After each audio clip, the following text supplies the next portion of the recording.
جاتے جاتے آخری سوال، نواز شریف صاحب کی ملک سے باہر جانے کی تاریخ فائنل ہو گئی ہے یا ابھی اس کے اوپر سوچو بچار ہے؟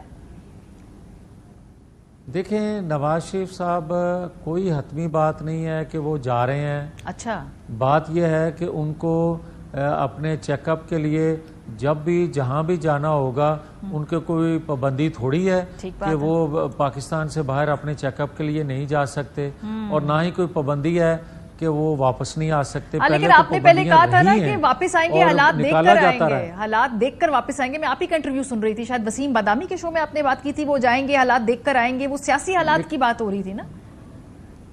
نہیں، میں نے یہ بات ضرور کہی تھی اور آج پھر کہہ دیتا ہوں کہ نواز شریف، جو میں بار بار کہتا ہوں کہ ان کو بولنا چاہیے.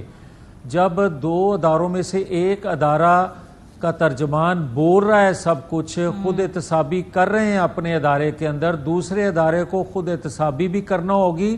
اور 2014 سے 2022 تک اور آج تک جو کچھ ہوتا آ رہا ہے، ان کے ترجمان کو بھی حقائق قوم کے سامنے رکھنے ہوں گے.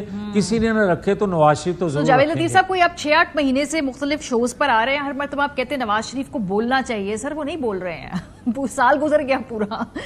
ماریا اس کی وجہ یہ ہے کہ نواز شریف کے اکیلے بولنے سے فائدہ نہیں ہے. اس کی وجہ یہ ہے کہ ذرائع ابلاغ پہ جتنا خرچ ہوا ہے دنیا کی ان قوتوں نے کیا، دنیا کے بااثر لوگوں نے اتنا انویسٹمنٹ کیا ہے کہ ہمیں ڈاکو، چور، لٹیرا، غدار سب کچھ کہا گیا.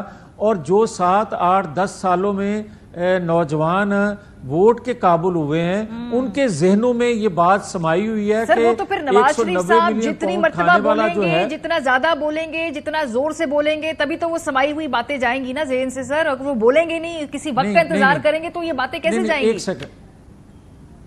نہیں ماریا، اس کی وجہ یہ ہے کہ جنہوں نے 190 ملین پاؤنڈ کھانے والے کو صادق اور امین کا سرٹیفکیٹ جس ادارے سے دلوایا تھا، وہ ادارہ بولے نا کہ 190 ملین پاؤنڈ کھانے والا جو ہے وہ چور ہوتا ہے، وہ کرپٹ ہوتا ہے، بیٹے سے تنخواہ نہ لینے والا کرپٹ نہیں ہوتا. ٹھیک ہے، چلے، میرے پاس چونکہ وقت مختصر ہے، یہ ہماری بات چلتی رہے گی کیونکہ ہر انٹرویو میں آپ یہی کہتے ہیں کہ نواز شریف صاحب کو بولنا چاہیے. بہرحال وہ وقت ابھی تک آ نہیں رہا ہے. بہت شکریہ جاوید لطیف.